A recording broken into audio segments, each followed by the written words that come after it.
I'm Dave Laird. I'm Matt Booker. And I'm Jon Baskin, just hunkering down in the space between each heartbeat and making each heartbeat a wall and living in here, in the great concavity.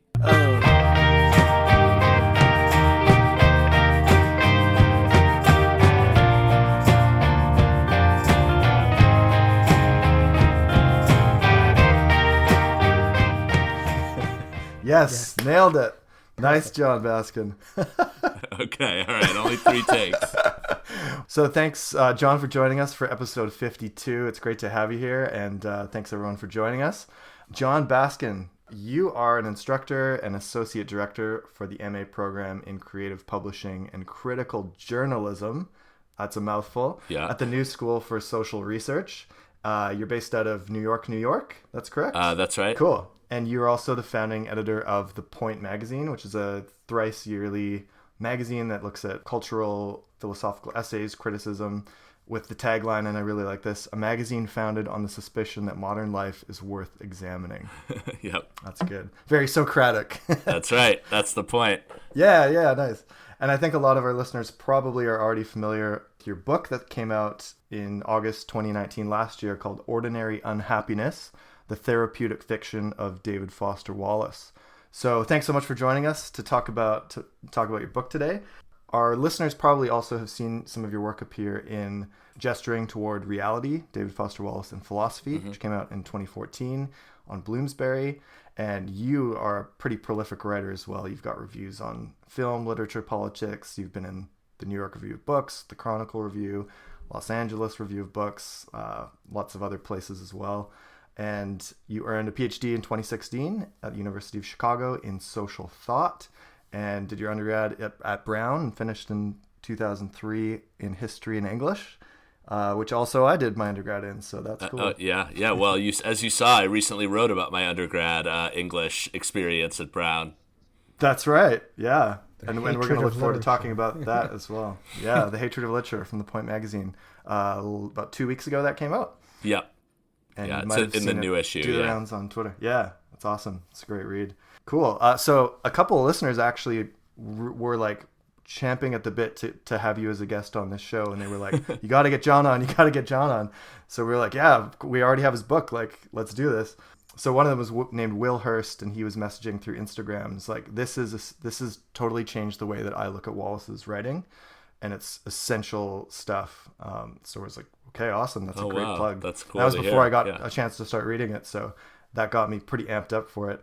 And then we have a listener, a friend from Chicago named Dennis Frank, who he's been to lots of Wallace conferences, and he's a great supporter of what we do here. And he was at your seminary co-op bookstore interview conversation with Ben Jeffrey, and he actually sent me the audio recording of that, so I got to listen to that beforehand too. So lots of cool background stuff there for you, Jon. Yeah, that's very cool to hear. You know, you write. Yeah. I mean, this is the first time I've published a book, and you never know where it's going to end up. You really have no idea, you know. So it's cool to hear it's connecting with some people. Yeah, absolutely. That's great. So before we get into like some of the specifics, maybe give us like a quick background to your history, how you got into Wallace, why, how you came to write a whole monograph on him, stuff like that. Give us your genesis story here. Yeah, so I mean, I first encountered Wallace when I was in college. I think I read Infinite Jest. I remember reading it, in 2001, because I remember it was right around when the towers came down. I was reading Infinite Jest, and it was really, in a lot of ways, sort of my introduction to contemporary literature in general. In school, I was very into modernism and reading the classics and stuff, but Wallace was one of the first writers really that felt like, although he's a little bit older than me, but felt like sort of from my generation. At the time when I first read Wallace, I still wanted to be a fiction writer, like most people. That was my first dream was to be a baseball player, but then same here. Fiction writer felt marginally more realistic, at least for a few years. And Wallace actually, in the end, kind of ended that dream for me, because I felt that the kinds of things that I'd really wanted to write about and what sort of my experience led me to be able to write about, I found had written about all of them better than than I could. And so, so over the next few years, I read a lot. I read all the rest of Wallace, and I continued for a while trying to be a fiction writer, but eventually gave it up and realized I was better suited to write about fiction and film and culture, and sort of that was partly what led me back to graduate school at University of Chicago, and my program at University of Chicago is called Social Thought. It's sort of like a Great Books PhD program, and so cool. It's not really in a discipline. You read. You read one book in most of the courses very closely, but it could be Plato's Republic or Max Weber or Saul Bellow or Dostoevsky. It could be in any kind of discipline. And one of the things, there are a lot of people for various different reasons there that study this sort of question of literature and philosophy and the relationship between them. And that was something that I had always, that I felt as I started to learn more about it, the different conflicts and the question of what philosophy and literature's relationship is, that I felt Wallace was such a great writer to think about in relation to these kind of issues. And so even though he long predated my time getting to that program, I mean, I had read him years earlier, I kind of kept returning to Wallace while I was there.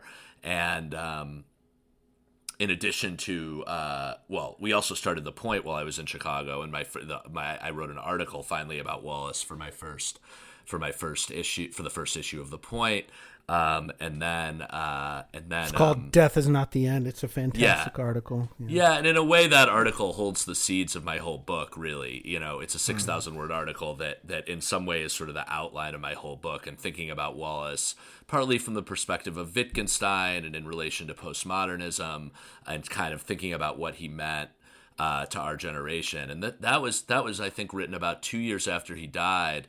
And one actually footnote to this is in 2000 I got to Social Thought in 2007, and Social Thought has a tradition of having novelists in the program. They had Saul Bellow there, and that J.M. Coetzee was there until a couple of years before I got there. And the first couple of weeks when I was there, the professor that ran the program, Robert Pippin, pulled us all aside from the class. He said, we're looking for a novelist. Do any of you have any ideas? And I immediately suggested Wallace. And funnily enough, it's just amazing that his reputation, at the time, most of my professors had barely heard of him, had never read him. A few of them thought of him as a kind of comic novelist, or maybe one of the postmodern kind of like jokers that was, there were a bunch of them.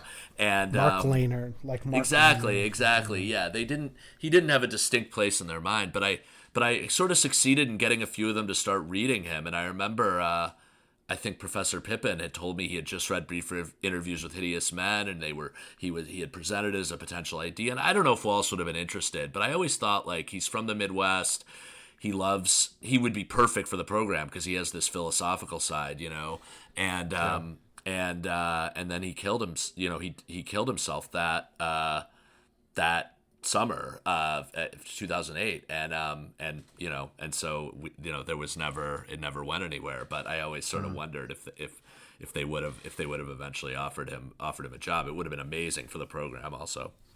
Yeah, it's funny. There's emails to Bonnie Nadell, his agent, in the archive here at the Ransom Center, of him being invited to Yale and a class, and being invited actually to the Michener Center for Writers here at University of Texas in Austin.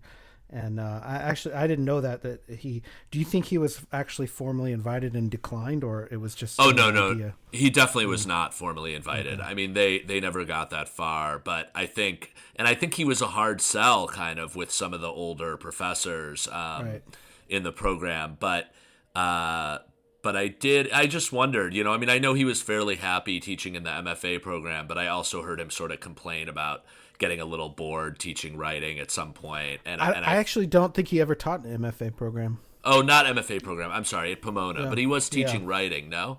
Yeah, it was undergrads. I mean, and he did a lot of creative writing classes, but also like intro to lit stuff. And I think he liked that better than teaching creative writing. Right. I wonder why. Teaching other people's books. Yeah. Well, it was cool. I mean, in social thought, there was a tradition of like Saul Bellow and Alan Bloom teaching War and Peace together, and I could imagine like, Wow. Wallace doing Dostoevsky with one of the philosophers there or whatever, it would have been a cool opportunity. Yeah, that would be rich. It's pretty Good old Bros K. pretty bittersweet to imagine, actually. Yeah. So anyway, I mean, at the end of my time in social thought, I mean, I ended up doing my dissertation on Wallace, and the book is, is to some extent carved out of a lot of the work that I did on that.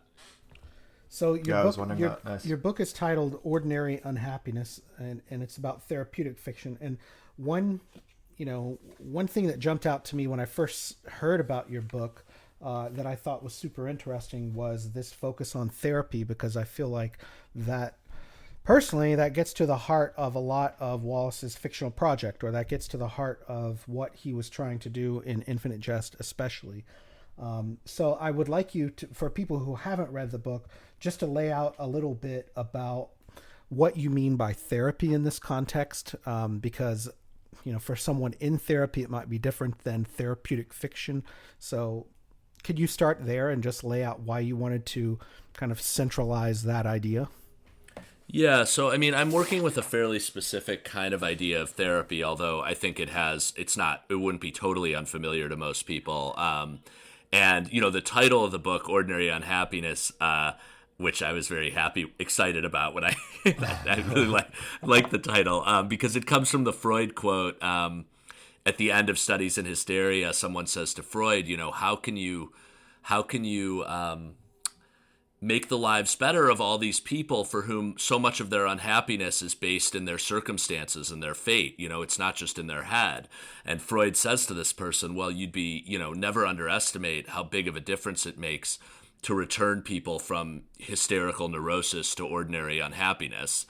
And I felt that sort of cut to the heart of something in Wallace's books, in terms just of good old fashioned ennui, Yeah, I mean, I think so much of what he's writing about, and so many of his characters, and so much of the drama in his books have to do with people who take sort of mundane, practical, or everyday problems and make them much bigger in their heads, and then are trapped in them, are sort of trapped in what their heads make of them. And, to go back to the Gately quote, it's what your head can make of it all. And Gately concludes, but you could choose not to listen to your head. But I think a lot of Wallace's fiction testifies to how hard that is. It's not just an easy choice to make. And so in the sense that I conceive of his fiction as a kind of therapy, I guess it's related to that idea that his fiction is a way of sort of helping us return from hysterical misery to ordinary unhappiness. But there's also a very specific reference I have in mind, which is from Wittgenstein, who's well known to have had a major influence on Wallace. I'm certainly not original in stating that, although I think that in my book I make the claim that while in the past sort of Wittgenstein's been seen as influencing Wallace in certain ways, being the inspiration for some themes in his fiction, that I'm sort of making an argument for actually a much deeper connection between them, which is a kind of similarity of their whole intellectual project. And I think I say at one point Wallace sort of continued Wittgenstein's form of philosophy by other means through his stories. And what I mean by Wittgenstein's form of philosophy is very much summed up in this quotation that I have in my introduction that I promise I won't read many of these, but I think this one's really helpful, where Wittgenstein says in the Investigations, the real discovery is the one that makes me capable of stopping doing philosophy when I want to, the one that gives philosophy peace, so that it is no longer tormented by questions which bring itself into question. There is not a philosophical method, though there are indeed different methods, like different therapies.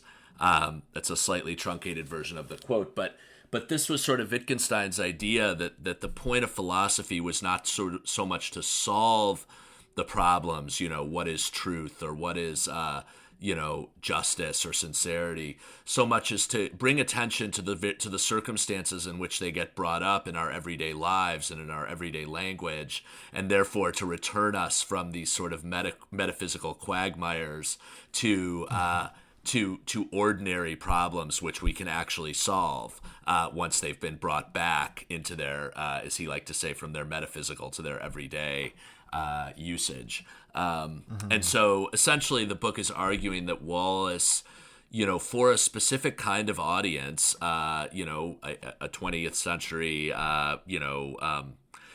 an audience with a certain kind of education and a certain American, presumptions about what passed for sophisticated thinking.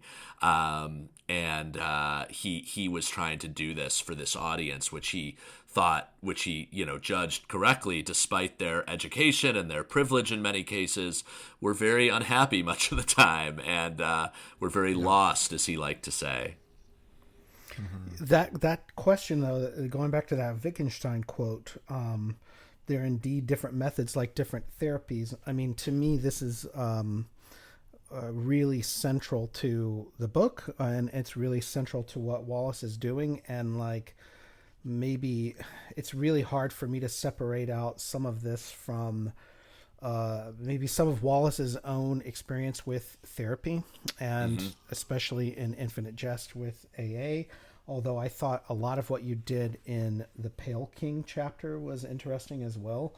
And I'm kind of jumping around a little bit here because this idea of therapy, my question for you related to that is a little bit of like, is therapy supposed to be something that you get access to in order to resolve your own problems, or is it something that is given to you as a solution to problems? And that he says there's different therapies, right? There's different philosophical methods. Therapy, in my experience, is like not as didactic as it's portrayed to be sometimes. And you have this great line in the Pale King chapter talking about Wittgenstein's prohibition against direct ethical appeals in the work. And to me, those seem very related. So I want to ask you, like, in therapy, in this context and in other contexts, how do you resolve that, or what? Could you just speak a little bit about that tension between being told what to do and figuring it out for yourself? Yeah. So I mean, Wallace. I guess I see as intrinsic to therapy as it's not the same as just being lectured at or just getting advice. I mean, there's one of the sort of ideas of Freudian talk therapy is that the patient can understand their own problem and can tell you sort of why they do the things they do, and this will help them.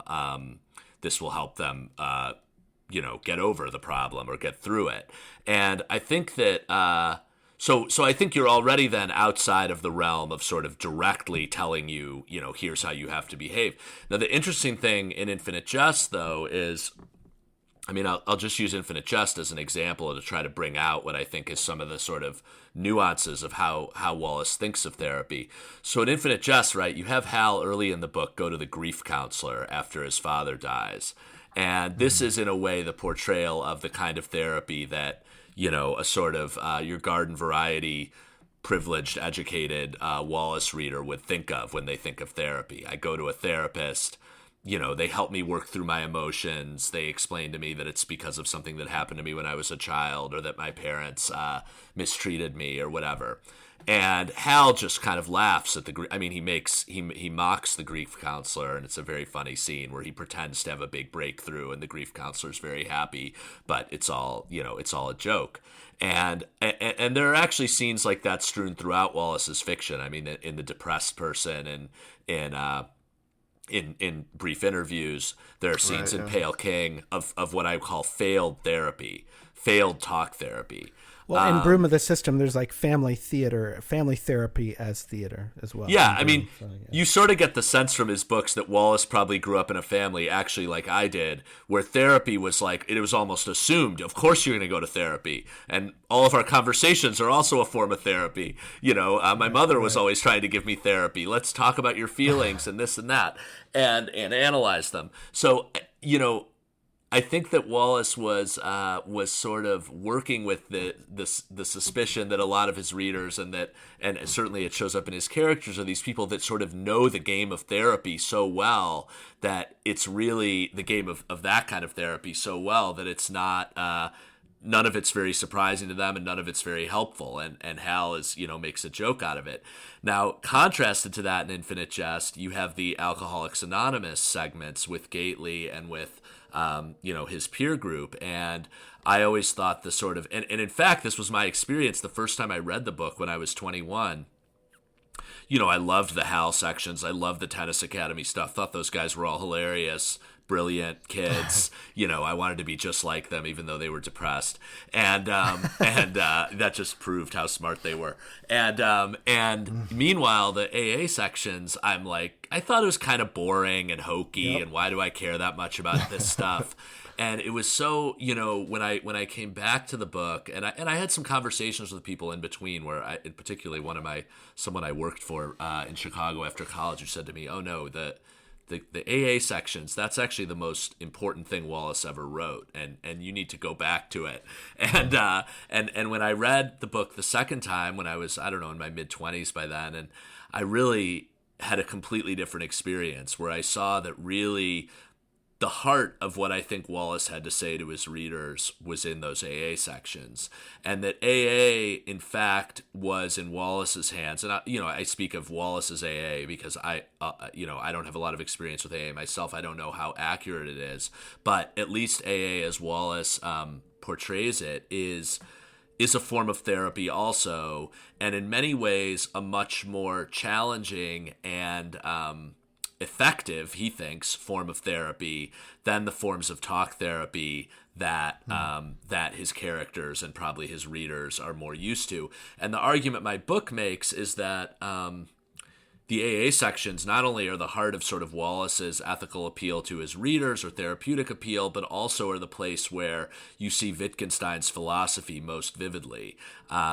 It's the place where you see a kind of way of thinking being encouraged, which is not dependent on certain assumptions that sort of rationalist modern philosophy has made about what makes for effective thinking, going back to Descartes. And this was something that Wittgenstein wanted to challenge in his own writing. And when he was saying philosophy is not a method or a solution, it's a set of therapies, I mean, that's an enormously challenging thing to say within the sort of Western philosophical tradition. That was completely antithetical to what people thought, going back to Descartes, philosophy was supposed to be doing. It was supposed to be solving these very difficult problems. And so I think that AA, I mean, I don't know how much detail to go into about it, but I make the argument in my book that AA sort of tracks actually in Wallace's portrayal of it as a philosophical therapy in the sense that Wittgenstein meant the term, and it addresses the problems of Americans, the kind of Americans that are in his novels, much more effectively than does the more conventional kinds of talk therapy that show up in the books. And that completely answers my question. And where I was getting with that is that a lot of the conventional therapy, especially what Wallace probably grew up with in the 1970s, early 1980s, was very much still in that Freudian mode of let me describe the problem and just talk about it. And, the therapist sits there and strokes their beard and says, tell me more. And that appeal of AA is that there is a direct ethical instruction, right? They're saying, no, here's 12 steps and you need to do every one of them. Here's what you need to do. And what I loved about your book was that you show, I think that, Wallace's fiction wants to do more than just reflect alienation and disconnection from the world, but actually treat it, and Yeah. like what does that treatment look like? Well, that was so. I mean, one of the, in terms of treating alienation, I mean, so I think one of his sort of observations about the generation of fiction writers that had preceded him, which let's just call the postmodernists, that works for ease. John Barth, the metafictionists, this kind of whole DeLillo, Pynchon. He actually saw a kind of structural analogy in a way with the Freudian case we're just talking about. Postmodernism was a sort of I wouldn't say a Freudian approach, but it took an approach to culture that he used to say was all about etiology and diagnosis. We're going to keep sort of, if we can just name all the causes of our cultural distress, capitalism, the imperialism, blah blah, all the various things, colonialization, bureaucratization, all this kind of stuff. There was this sort of what he actually called, beneath all the cynicism of postmodernism, a kind of naive faith that by sort of naming all these things, we would somehow then move beyond them. And he articulates this very clearly in the television essay. And I think that and it was similar in a way to the sort of fantasy therapeutic scene we have of like, oh my God, I hit on the thing that was causing my problem, and now I'm able to be free of it. And I think he saw that this really was naive, both in the personal and the cultural sense. And so, in terms of, he wasn't interested in having a fiction that just once again sort of reflected and commented on and made us notice our alienation and our lostness and our, dehumanized culture. That for him was not, and that for him really wasn't worthy of what he thought art could do. And I think he thought it was a kind of ethical failure of the previous generation that they had just kind of reiterated these points over and over again, and left their readers, I think he thought, in a very dark place in a way, or maybe even in a darker place than where they found them. They sort of made these problems seem even more insoluble, in a way, than they might be. And so I think he saw it as a real kind of ethical responsibility as an artist to go beyond what they had done. Now, I think on the flip side of that, he was also always very wary of coming off as overly moralistic. And I talk about this a little bit in the Pale King chapter. I think actually he was rightfully wary of that. I think there were times when Wallace could kind of let his inner moralist come out, and it was not always the most attractive look for him. But and that's why I think in a way the Wittgenstein's therapeutic idea was so attractive to him, because it was a way to kind of help his readers work through some of these problems and free themselves from the sort of frames of thinking that he thought were so damaging and were keeping them from clearly seeing what they were going through and how to get out of them, but without necessarily being, like you quoted the thing about Wittgenstein being wary of direct ethical appeals, without saying to them, you must behave this way or you must take responsibility. I think he was always worried about doing that. I was going to say that's a good kind of segue into a question I wanted to ask you about institutions and sort of AA as an institution, as a community. I mean, I think Dave and I have a special interest in community because we've found one or, been part of one as the Wallace Studies community for a long time. But I actually think, that AA was sort of the perfect community for Wallace because of a lot of things that it did not do. And, AA has these traditions, and one of them is AA does not provide opinions on outside issues. It doesn't keep membership records. It doesn't make a medical diagnosis. It doesn't, provide housing for you. Like AA is a very limited set of kind of boundaries of what a community or an institution is. But I think this is one of the most interesting parts of your book is Wallace's interest in sort of being a somewhat traditional I don't know, writer or person? How would you categorize that? Yeah, well, I mean, I think I said it. I think I say this in the first essay I wrote about Wallace, that, you know, when he was still alive, there was always this line about him, like he was this over clever postmodernist. You know, this is what all the older critics thought of him, and in fact, like, if he has a potential vulnerability, it's much more in the other direction, that he actually, and I think this is more or less recognized now, but, you know, he had there was a part of him that was more like kind of the late Tolstoy, that was a kind of like a kind of moralist and traditionalist. And so yeah, I think that one other thing I would add, I mean, I totally agree with what you said about his attraction to AA and some of the limits it placed on itself that I think he appreciated. But one other thing I think that was important about it to him was it was something that because, you know, there's this question like, why didn't he just talk about church, for instance? I mean, he could have written more about religion more directly, or these other forms of communal life that are around. But I think he liked that AA also had sort of arisen in response to a particular modern problem, addiction. You know, something that kind of, I think he felt was a product of modern life. And even though AA had a lot of connections with the church, it was also sort of bounded and done in response. And, you know, going back to the Wittgenstein thing, it was this idea that, like, this was a specific response to a specific problem. It wasn't sort of claiming itself to be the solution to every problem. Although I do think, obviously, he thought it had application for many people who are not addicts. But I think that that was another thing that he appreciated about it.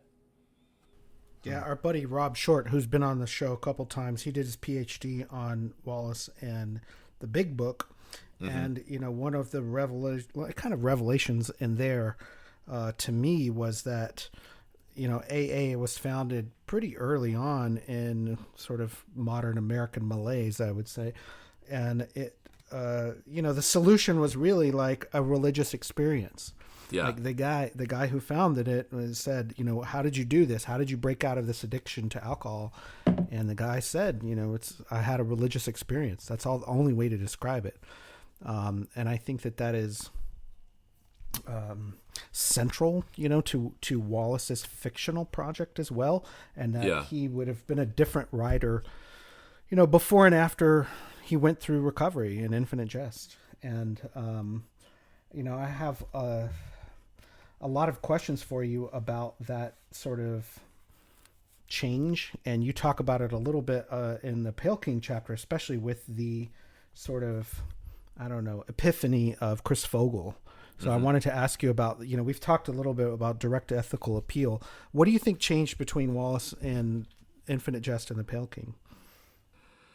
Well, I don't know. I mean, I'd be I mean, you guys actually, having looked at all the archives and stuff, may know a lot more about this than me. I mean, it's hard. I mean, he clearly was sort of really searching, I feel like, as a writer after Brief Interviews.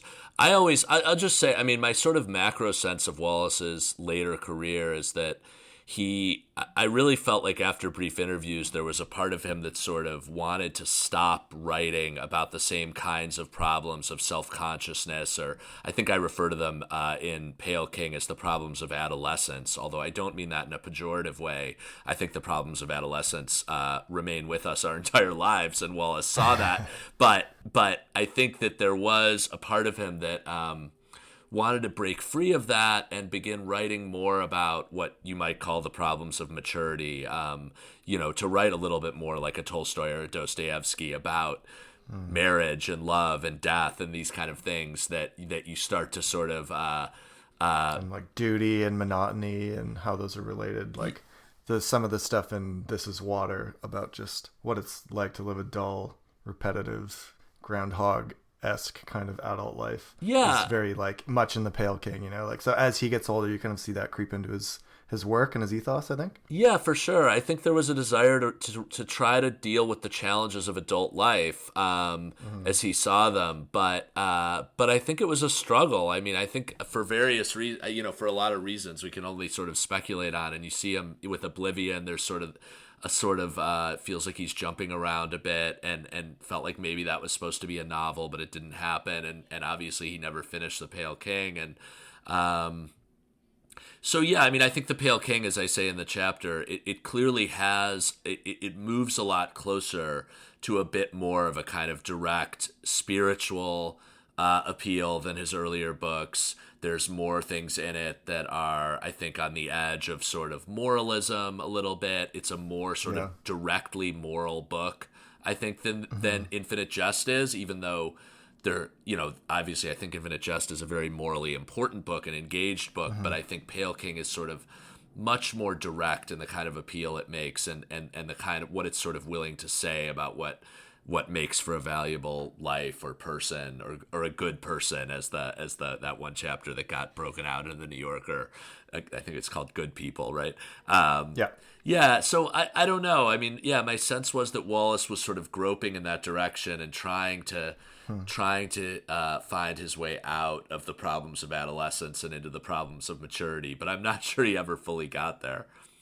Yeah, you quote Jonathan Raban as saying that there's like a fundamentalist streak in The Pale King, and like you say that it galvanizes readers with a quasi-ascetic vision of life to be ecstatically lived.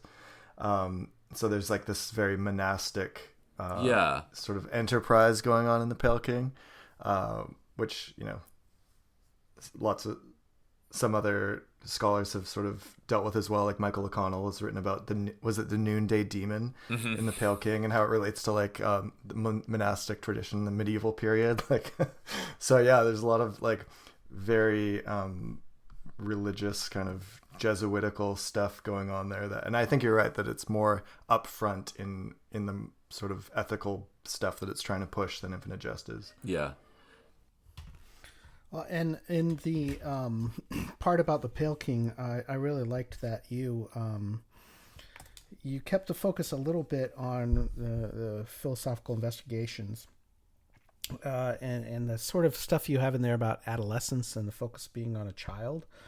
And I'm thinking actually about the part about Meredith Rand. I mean, I think you called the Fogel section like the philosophical heart of the book, which I totally agree with. And I think it's one of the best things Wallace ever wrote. But Meredith Rand is the one, she's in therapy, or she's been through a lot of therapy, and she's telling this story to Fogel about, she had set up a neat little trap for herself. Do you remember?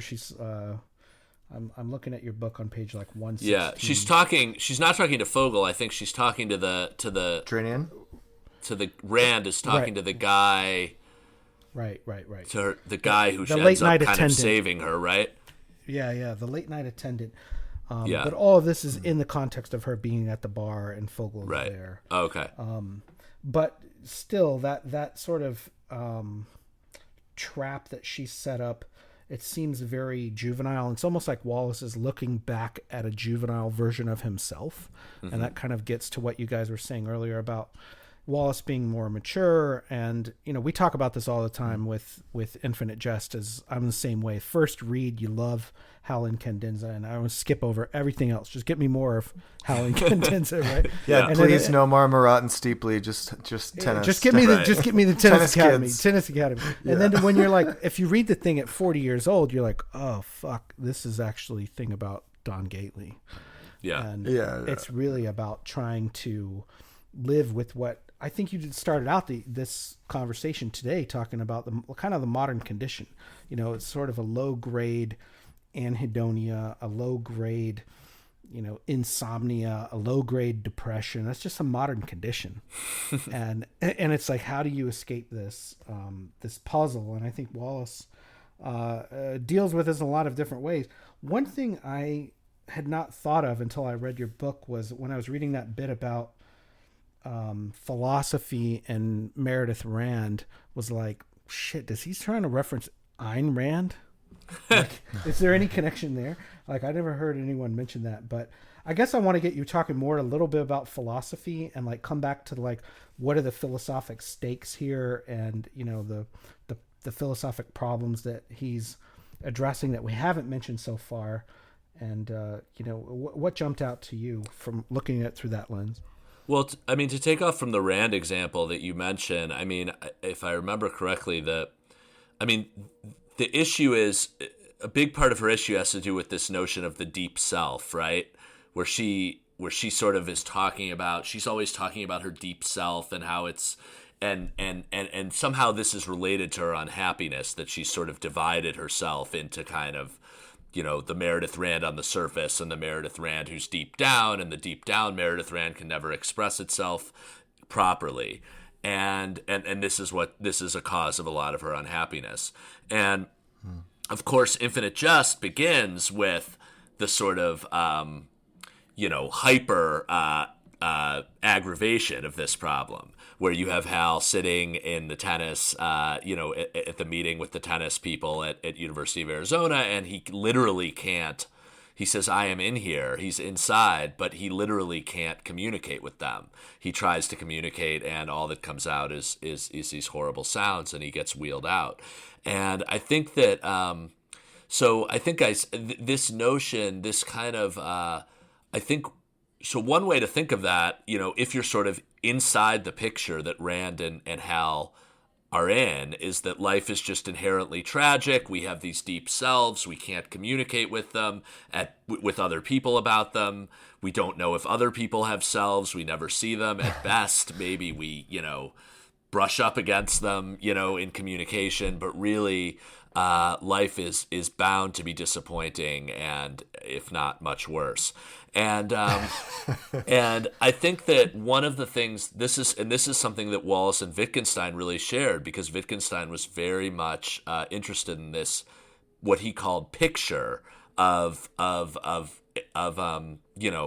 way of life, or of ourselves. And I think that for Wittgenstein, a big part of it is once you realize that that is a picture and not just the way things are, and you may actually have a different picture of how human beings communicate or how you relate to your inner self, or you may have a picture that doesn't include an inner and an outer self.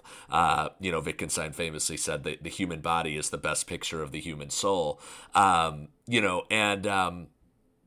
So I think that's actually one of the really deep philosophical stakes of Wallace's fiction, that you see this, you could call it a Cartesian or a dualist model of the self that comes up throughout the fiction. And for Wallace, because he's a fiction writer first, and I mean, well, we can talk about, I sometimes refer to him as a philosopher, but because he writes fiction or writes stories, for him, this is not confronted as a philosophical problem, but as a problem that, in the first place, causes unhappiness among people in all kinds of concrete ways that his fiction documents, and that is exacerbated by the kind of therapy that we talked about earlier, the Freudian therapy, where you're constantly, or at least the caricature of the Freudian therapy, where you're constantly talking about your deep self and, your unconscious and this and that.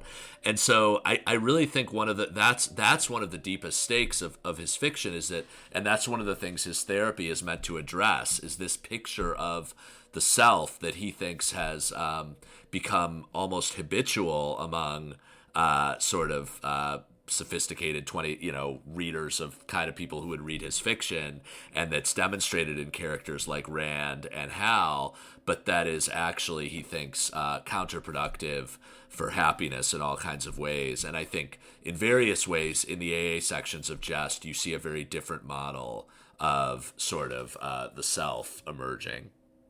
Yeah, you kind of point to this when you talk about institutions, how we see, like with Enfield Tennis Academy, and when Wallace writes about MFA programs, they fail to provide their members with any kind of semblance of meaning because they're tied to, like you say, capitalist values, individualism, competition, whereas the communities of AA and the IRS and the Pale King like deeply call these into question, and have a sense of community instead, and of fraternity and things like that. Yeah, that the self is social, and that the self is shaped. I mean, Wittgenstein in many ways, I always read one of Wittgenstein's sort of like broadly speaking insights was all these philosophers focus on how hard it is to communicate with language, you know, and how bad language is at communicating what we really think and feel. And he sort of turned it around and kind of said, like, isn't it amazing that we can communicate anything at all? And, you know, look at actually all the things that like language does allow us to communicate,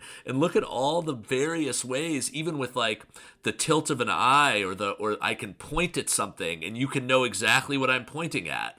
And like, you know, there are all these things we do with language that are actually like incredible, you know? And it's like the philosophers decided on some kind of perfect standard for what would count as being a successful exchange, and then everything fell short of it. But, you know, so I think, yeah, like that's part of the point of like, do we have institutions? With the institutional point, I think Wallace felt that AA was something that was sort of recalibrating what we were even looking for, and yeah, sort of built from the ground up an idea of the self that was already connected to these other people, and this whole language everyone could speak that communicated a lot of things, you know? Well, in that communication part, you mentioned the professional conversationalist scene with Hal and his father, and you know, there's this weird disguise, and especially the inability with parents and children to communicate. And for, you know, many drafts up until really till the final draft, that was the opening scene of Infinite Jest. Oh, really? And it was not until the final draft that he moved that about 40, 50 pages in and started with this "I am in here" scene. And I really like the stuff that you pointed out as that being a really philosophical statement, and you know, a philosophical problem. And that's whenever I think that you start really delving into a lot of the stuff with Stanley Cavell, and we haven't brought up Cavell yet. So you know, at that point you say something like, you know, this dynamic motivated Cavell to call for philosophy to turn to literature, as if literature had something to teach it about accepting or acknowledging the inescapable ambiguity of what he called the human. So to me, it's just too perfect for scholars that, you know, Wallace was registered for a Stanley Cavell class at Harvard. Although I remember, you know, I did some research assistant work for DT Max on the biography, and Stanley Cavell has no memory at all of David Foster Wallace. Really? Didn't Wallace leave the class after like a couple class periods because he said they were all just talking nonsense or something? Well, he just said in the back. I mean, he was in a very bad place mentally. I think. Yeah. It was an excuse, but we emailed Stanley Cavell and was like, you know, do you remember anything? Fall 1989 or whatever, and he was like, nope, never met the guy, no memory. But it's too perfect, right? That Wallace clearly knew him and sat with him. So let's talk a little bit about the importance of Cavell to your work and why you brought him in at that point. Yeah, he gets a lot of airtime. Well, there were a couple reasons. I mean, one is just that, I mean, Cavell, I think, is obviously an incredible interpreter of Wittgenstein. And one of the things I think he does with Wittgenstein is he sort of shows how much of what Wittgenstein wrote in the context, in what might be taken as a context of sort of a fairly academic or high-level conversation with other analytic philosophers, or the metaphysical tradition even.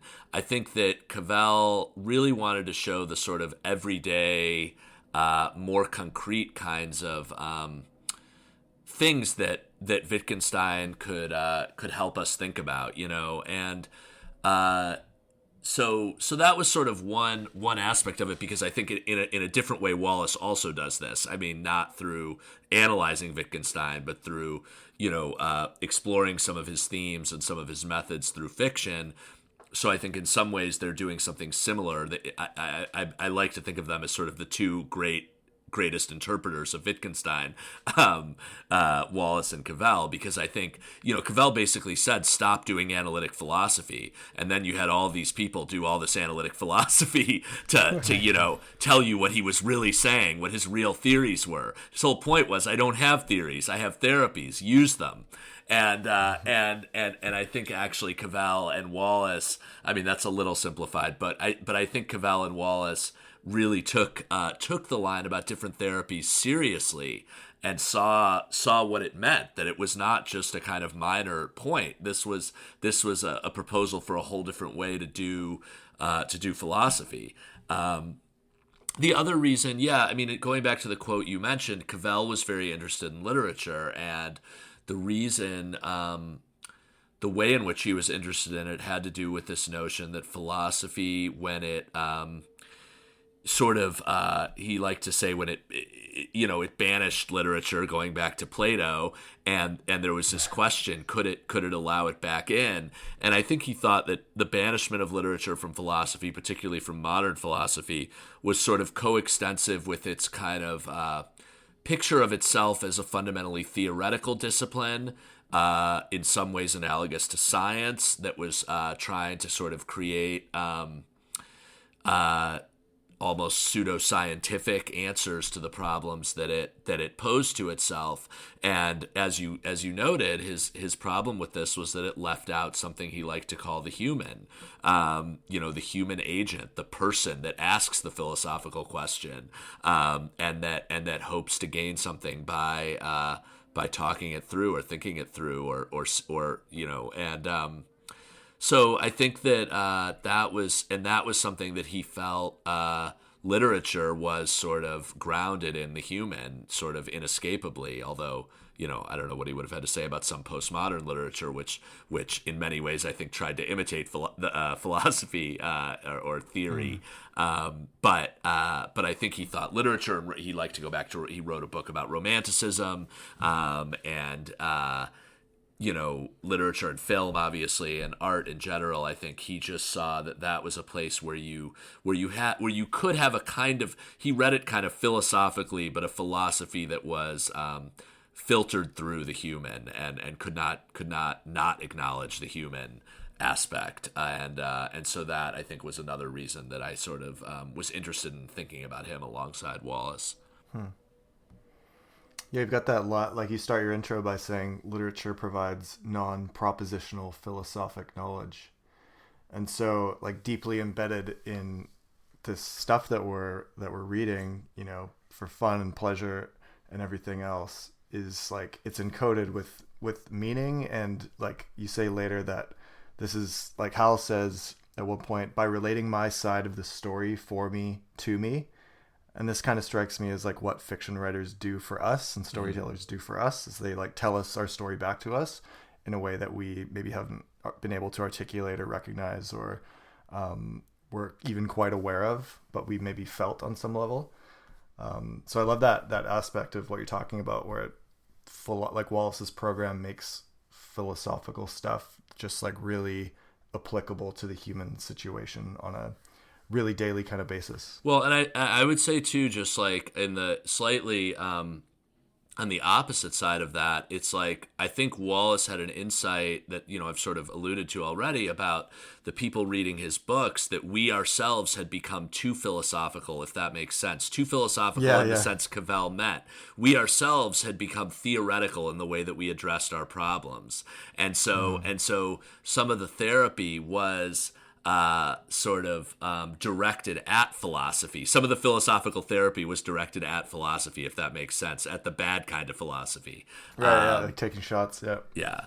And actually that brings up to me what I think is the linear end of Infinite Jest, which is, the line of like, so then, yo, man, what's your story? Mm-hmm. And that's really addressed at the reader, and that's a curiosity of like, okay, who are you? Yeah. And it gets at sort of Wallace's tension between, basic human connection, which you talk about a lot in brief interviews. I'm going to come back to that. Versus, him living on his own sort of island of solitude in his own head. And that's really the beginning of Infinite Jest, where Hal is trapped in his own head.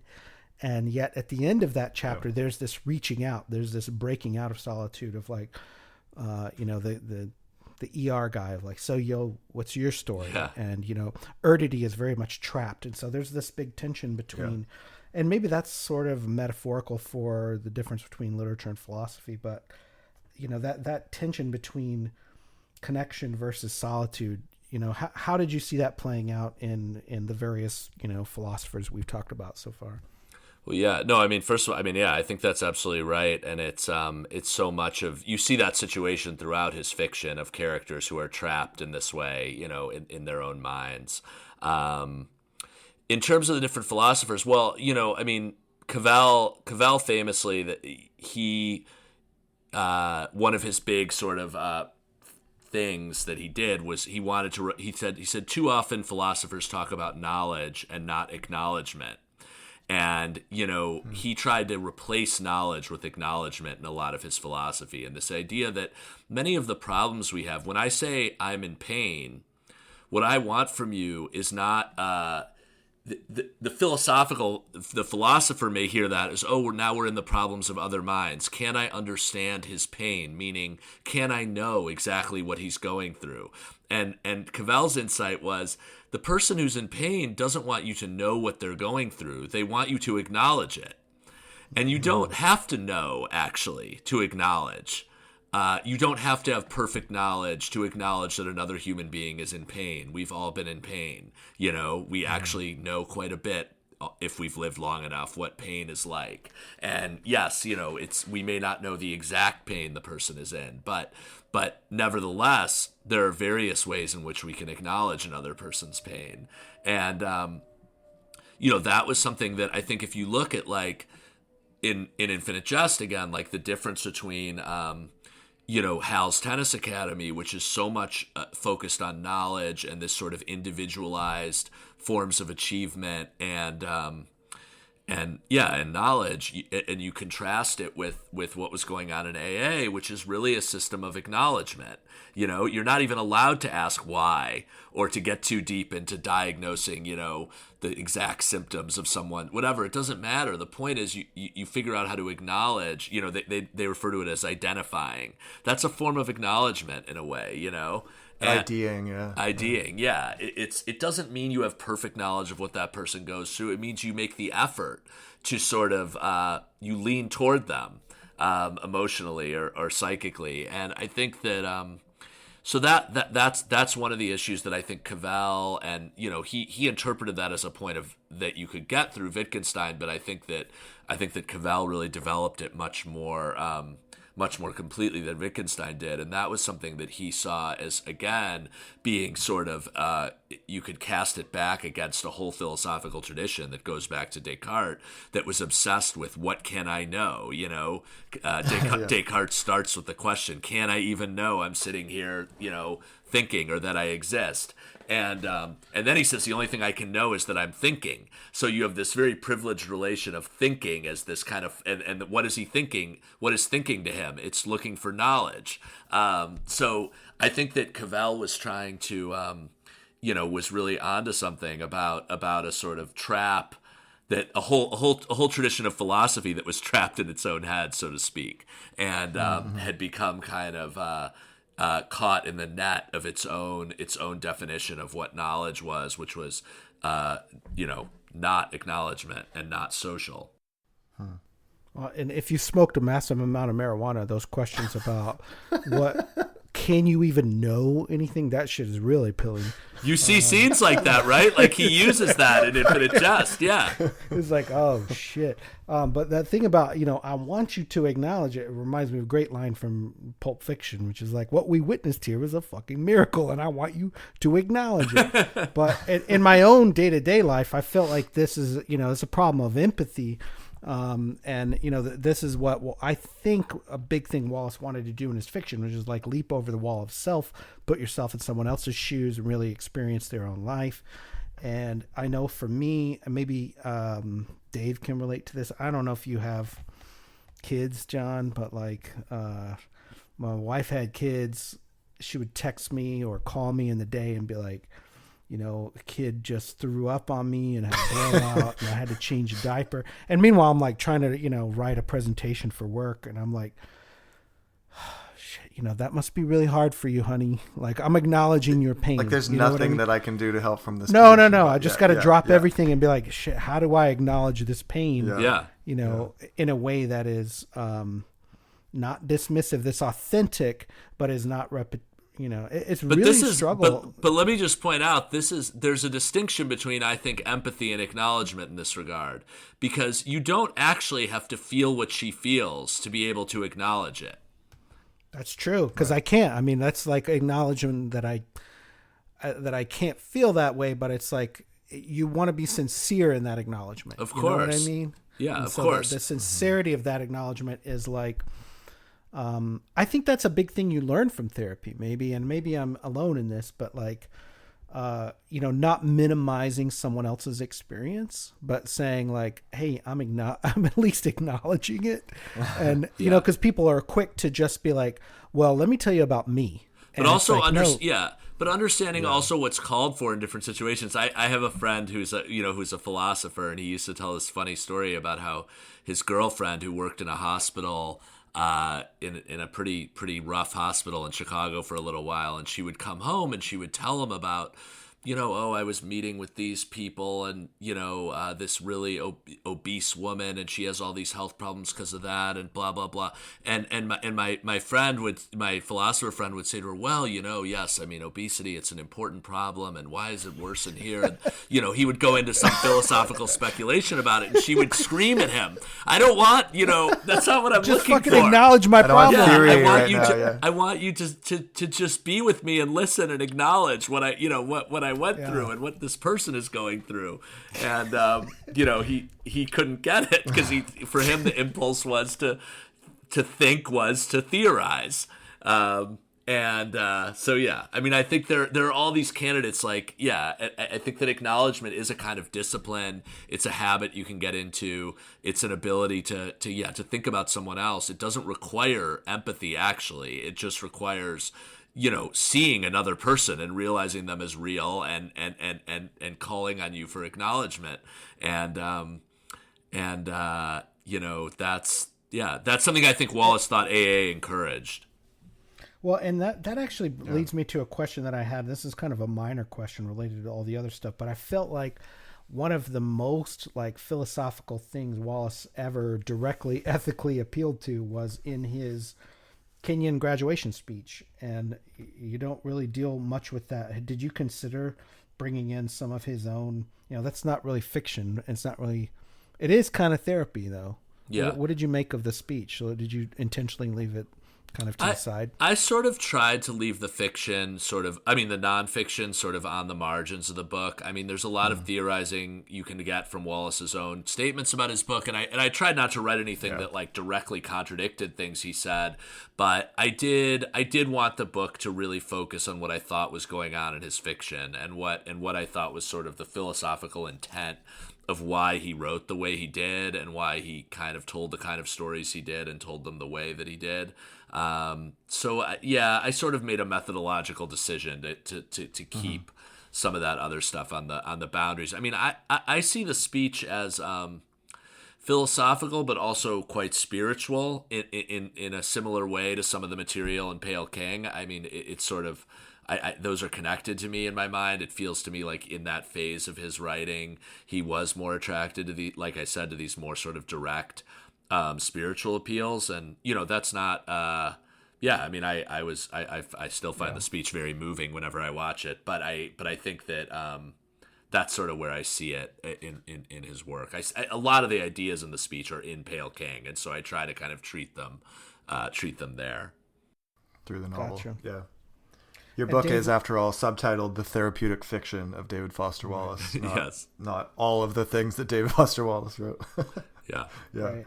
And this is normally about the point we'd ask if you have any final thoughts, and I feel like we've delved into a lot. But Dave, what else is on your list that you had for Jon?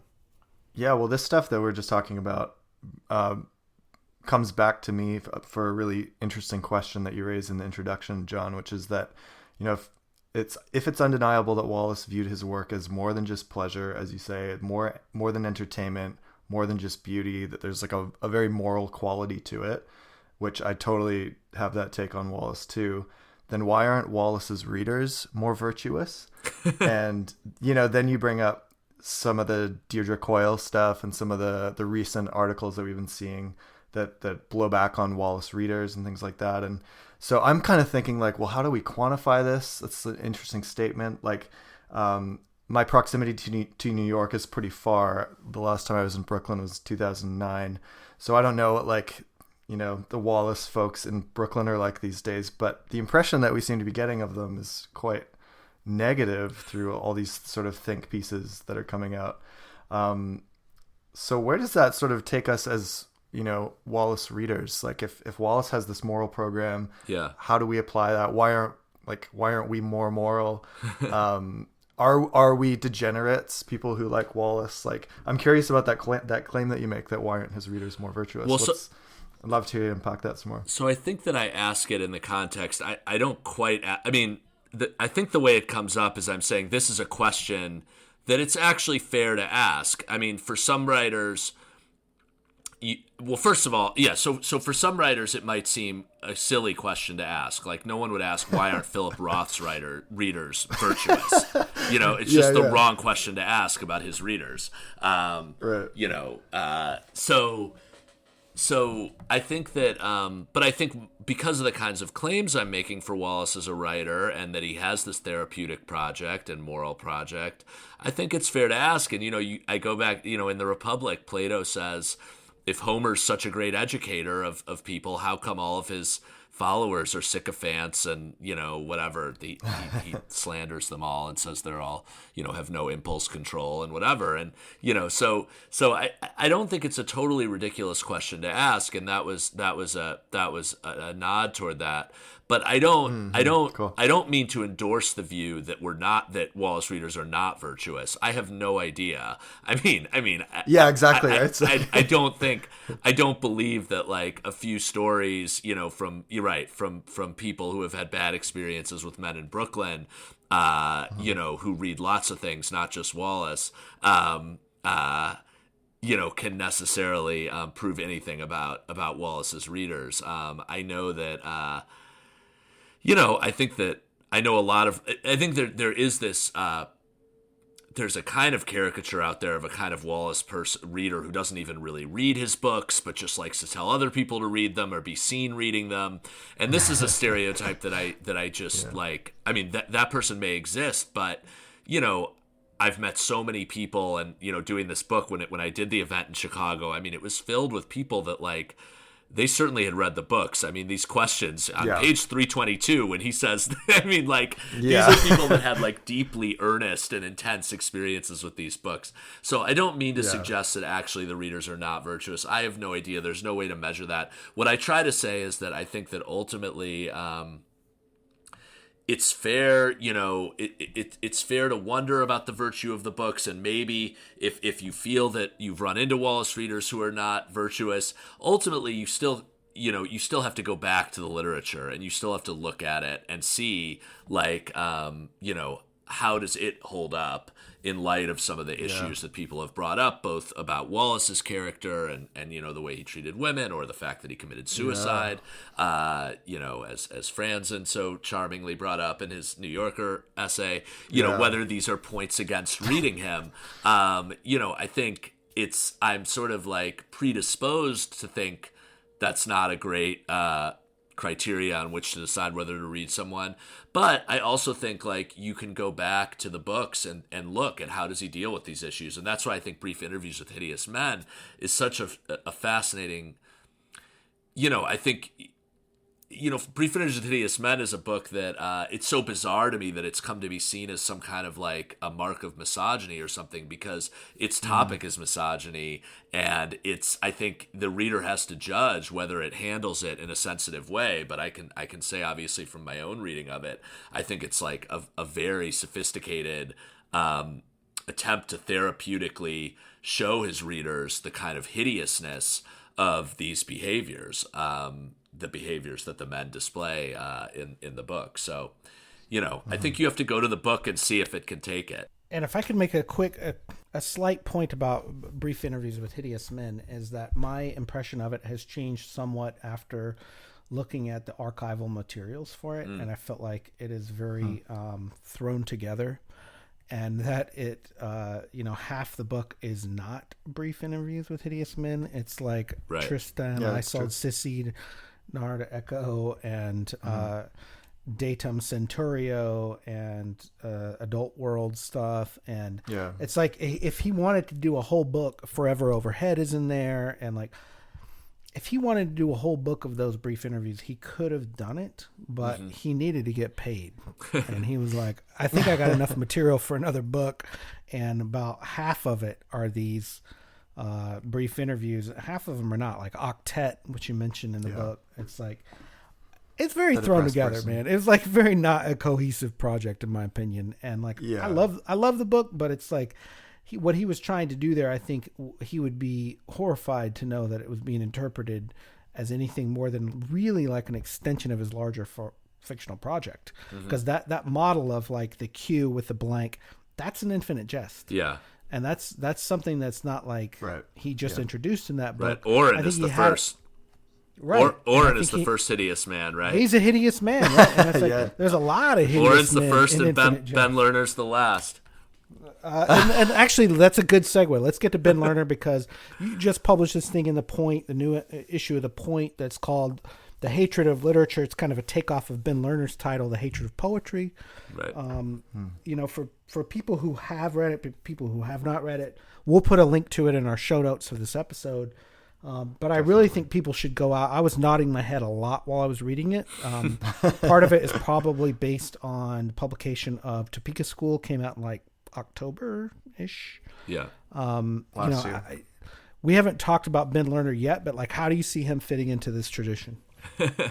Well, it's funny because Lerner is, one of the reviews of Lerner, or a few of the reviews of this last book talked about him as sort of a figure who's taken Wallace's advice about being more sincere as a writer. He himself, I think in 1004, he says something like, I'm going to take you on a journey from irony to sincerity, which was, Wallace's whole, talked about a lot. We haven't talked much about the new sincerity stuff, but, I've always hated Ben Lerner, and I can say that, the roots of it really go back to reading Atocha Station, his first novel, in something like, 2012 or whatever that was, and thinking, there's things about this that remind me of Wallace. Like, you could tell he was influenced by him, and is writing in his wake, as many American writers have, and yet I just hated it. And I was thinking, what do I hate about it? And I sort of started thinking, like, he's actually one of the hideous men. Like this is someone who, he cannot have an emotion or a feeling without theorizing about it. And he does it within the fiction, and there's this sort of armor of theory around everything he does, and he sort of tries to have sincerity along with it. Like, he'll do something sincere, but then there'll be like this pullback and this kind of theoretical explanation of it, and I just found something so gross about that project of trying to have both at once, and so off-putting about it. And so that's sort of, you can see a line from that to the piece that I wrote, where I talk about how there's a kind of hatred of literature embedded in the way that Lerner actually writes literature,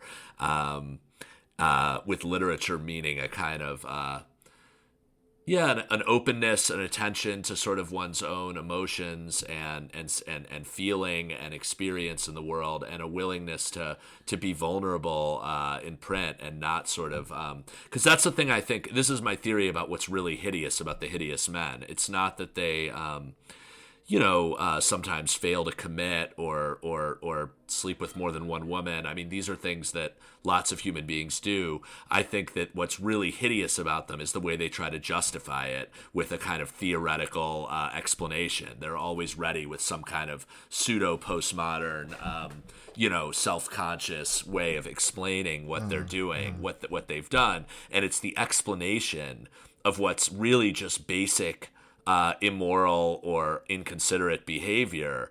It's the explanation that's really hideous, and so that's the thing that I immediately saw in Lerner's novels, was this kind of like this explanation as if somehow this like added to the sophistication of what he was doing, and the critics loved it. But I don't know. I had a very strong antipathy to it. I actually totally disagree on this whole thing, and I think that I think that Leaving the Atocha Station is really more in like a European model of novel writing, and it's very much of like the flaneur style, where there's like a guy just sort of wandering around philosophizing and drinking coffee and smoking weed, going to museums and being in Europe, and a sort of fish out of water story. And so I got a totally different thing out of it, and especially him being a poet first, I found interesting in 1004, where he goes to Marfa, and there's a great thing about Walt Whitman. So I thought it was really interesting, and I encourage everyone, like I say, we'll put a link to it in there, the hatred of literature, because I think it really does engage with what Lerner's, the point that he's making in The Hatred of Poetry, and really complete polar opposite of what Wallace is. I didn't really relate him to Wallace at all. So I thought it was really interesting. Even what you were just saying right now about putting him in that tradition of like kind of a hideous man who is like kind of shitty towards women and who is like not a great person. And like, I don't even really think a sympathetic narrator in any of his books. Like, I don't find him really sympathetic, like, at all. You don't find Lerner's narrator sympathetic. Right. Yeah, no, I don't think he, and you don't think Lerner thinks they're supposed to be sympathetic. I don't know about that. I think that's a different question, and I guess I'm less interested in that than, what he's trying to do there. I think is sincere on his part, but I don't find him sympathetic, and it's probably reflects poorly on him. Yeah, no, I mean, I agree with you about the European tradition, and I don't mean to say that like Wallace was even the main influence on Lerner, particularly in Atocha. I think that there is that kind of flaneur style, but I think that in terms of his poetic background and the kinds of things he says in Hatred of Literature, there's also like a very strong sort of, he's also a product of the kind of postmodern, this kind of disenchantment with language and disappointment, that's very much, and this kind of, yeah. And as I guess maybe you don't agree with totally. this, but for me, the and urge what Topeka to School theorize, is, yeah. Well, Topeka School is a lot about that, like failure of language to do anything. And right, there's a lot of therapy in there that is sort of problematic or related to, I think, toxic masculinity and failure of communication. I think what he's doing now is a little more interesting. If he was sort of stagnating, I think that he's evolving, and he's interesting for me to watch. But I don't know. I guess I approach him in a really different way than I would approach stuff that Wallace did. Yeah. I just think it was interesting. I think your essay was fascinating. I actually found my head nodding along a lot to what you wrote, and that's why I want other people to go out there. Yeah, check it out. I mean, my essay actually doesn't mention Wallace at all, but it is. Right. Yeah, but that's our whole fucking podcast. So yeah, but I wanted to give the Wallace angle on it, but and because there are people, I did have people who say to me, no, Lerner is doing the new sincerity. That's he's taking Wallace's advice. I don't think so. I don't think he gives a shit about new sincerity at all. Well, he does talk about sincerity in 1004. There is this whole thing about I'm gonna take you to sincerity. So I don't know. To me that just felt totally different than like when Wallace is talking about that, damn near 25, 30 years ago now.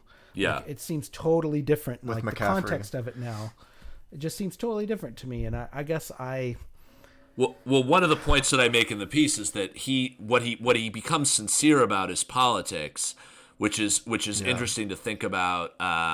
I think things have changed so much. Yeah, the context of like when Wallace was writing.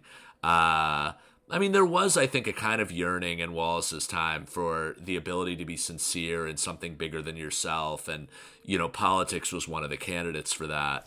But there wasn't. Yeah. Yeah, I agree. And I think that what Wallace, he wrote in this Believer interview 2004 about campaigning for John Kerry, and he wrote in 2007 for The Atlantic about sacrificing and the sort of intro to the best American essays and all. But I don't think that he put that into his fiction the way that Lerner is doing. Oh, no, definitely not. No, yeah. And that the sort of Lerner approach is definitely not.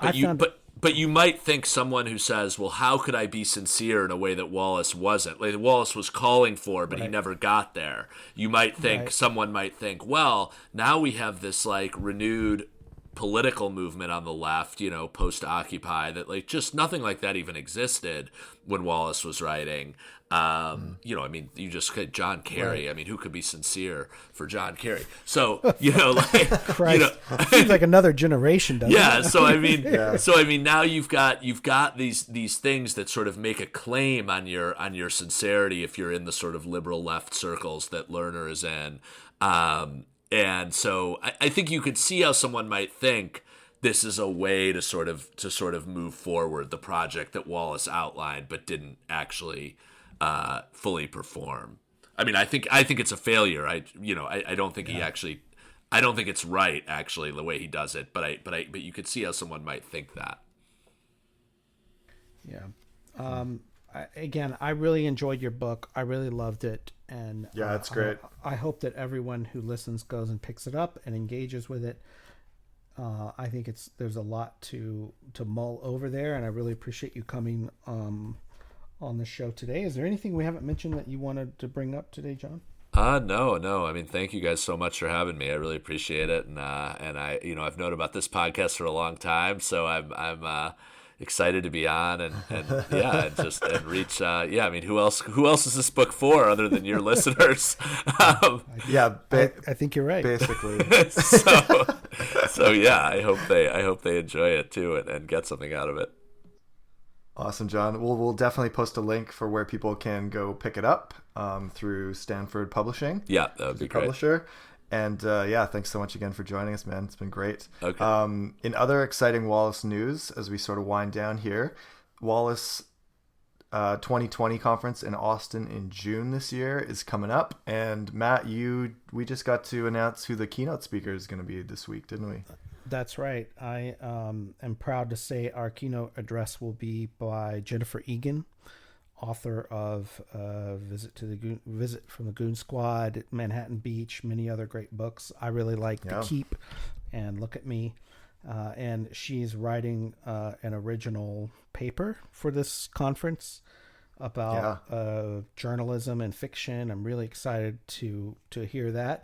And we have worked out a pretty good schedule of everyone who's going to be presenting. I think there's going to be a ton of great things. So if you want to register, we will put a link in the show notes as well. I'm in. You should come, man.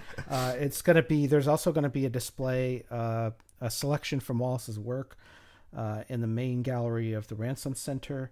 And there will be a lot of other special events at the Ransom Center and around UT. This is June 4th, 5th, and 6th, 2020. In Austin, our website is dfw2020conference.org. And there's a registration link on there. We have multiple options for registration, for housing.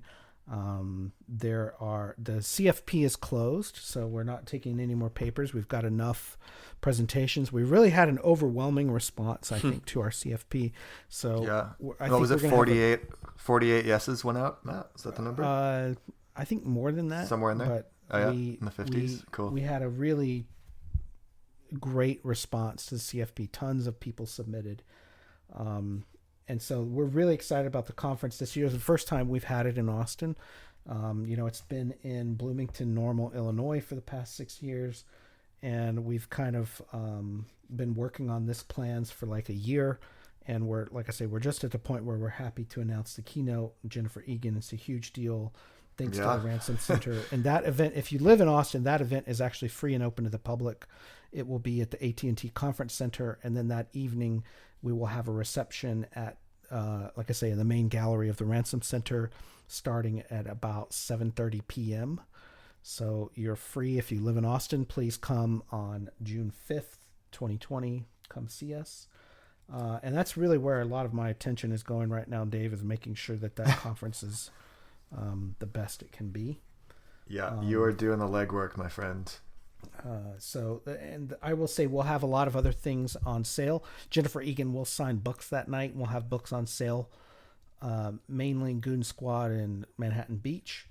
And we will have other things for sale at the conference, which will be in Patton Hall on the campus. And at the conference registration booth, there will be some DFW Society stuff for sale. We're going to have a lot of fun events, actually, like a film night one night and a lot of socialization. It's not just like, we're going to get to experience Austin. There's going to be a lot of just soaking it up being in Austin in early June. It's going to be a great time. So. Yep.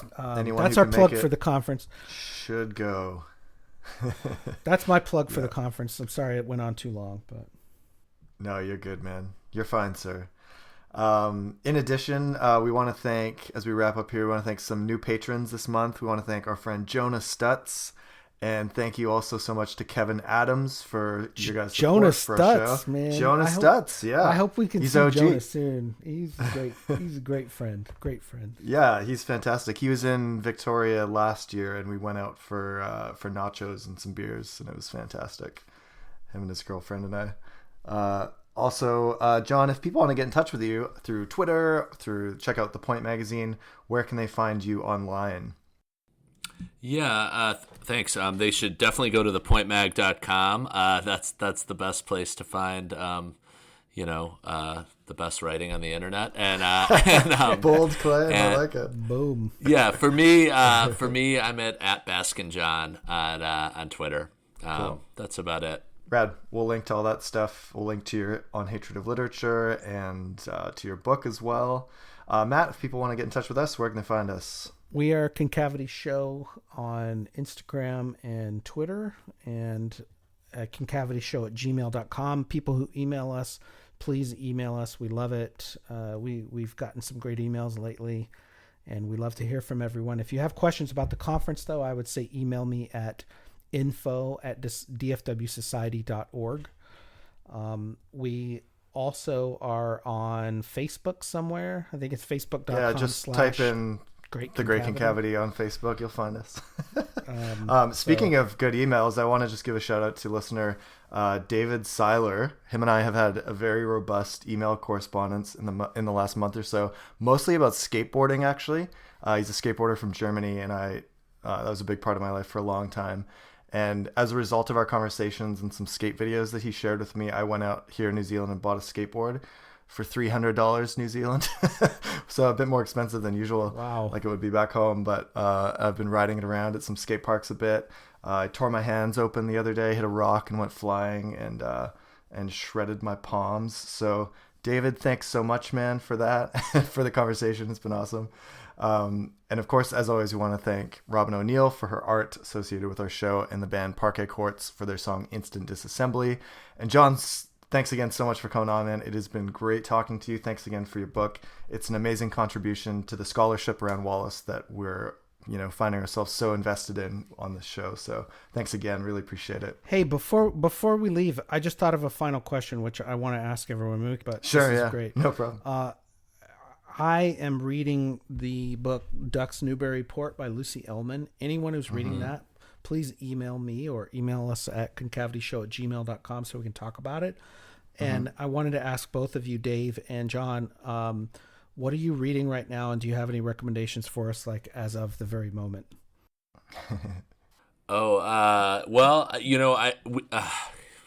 God, I gotta think. I'm reading Sources of the Self by Charles Taylor. That's a good book. But other than that, in terms of fiction, we just published our first fiction for the first time in The Point, and cool. We published an excerpt from a book from 2017 by Bud Smith, a New Jersey writer, called Work. It's really like a memoir about his time working. I mean, he's worked his whole life, like in factories and in different kinds of electrical plants and stuff, and he basically writes these stories like on his phone during his breaks, and a lot of the writing, he never went to, he's not a product of MFA schools or anything like that, and but he's an amazing writer, and it's someone I discovered at least for the first time while we were looking for fiction to publish in the first issue, and so he's someone that I would recommend. I think it's a great book. That book. Amazing. I'll definitely check it out. I'll check that. Yeah. I am currently reading Let the Great World Spin by Colin McCann. I just started it. Yeah. New York. The opening is amazing. It's like one of the best set pieces I feel like I've read in a long time, where there's someone up on a building and it looks like they're maybe going to jump, and like the throngs of people down below are yelling up at him, and the like fervor around what's going to happen. And then Philippe Petit, isn't it? Philippe Petit, a tightrope walker. Philippe Petit. I'm not sure. Yeah, okay. The name hasn't been revealed yet, but is that what the documentary film was based Man on? on Wire. Yeah. Okay. Totally. I figured it was probably connected. Yeah. So that's off to a good start. I just finished Stoner, like John 3 days Williams. ago. John Williams, Stoner's which great. I really liked. R.I.P. Yeah, that was good. And I tried to get Ducks Newburyport at the library a few days ago, but it was out, so I'm looking forward to reading that very soon, Matt, and I can catch up with you on it. Are you liking Ducks Newburyport, Matt? I highly recommend it. I'm in love with the book. I'm like yeah, I've probably heard nothing but good things. 340 pages in, and wow. I'm absolutely just savoring it. It's like 1,000 pages, and I have it on my shelf. Yeah. I'm really enjoying it, and like it's a totally different reading experience than almost anything else I've ever read. Yeah, it sounds like it.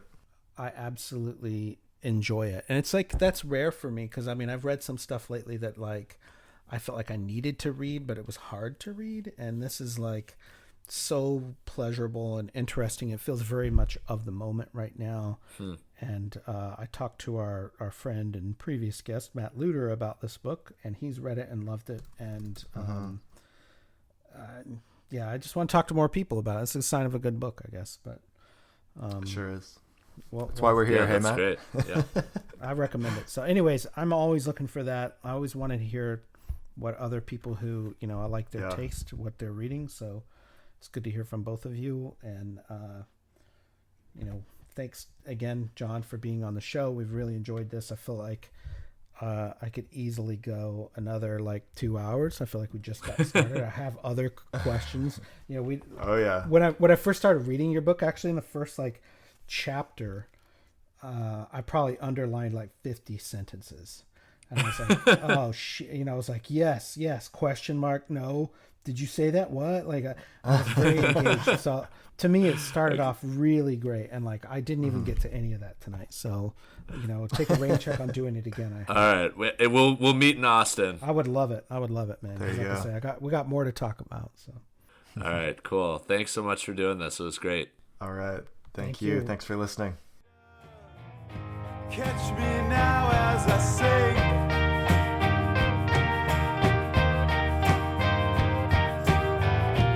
Into darkness, I thought to be extinct.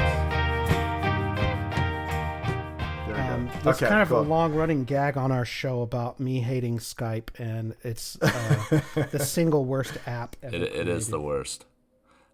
And yet we continue. I thought we'd be further in human civilization by now, but I know, right? It's been around for 15, almost 20 years, this thing, and it's still no advancement since it started.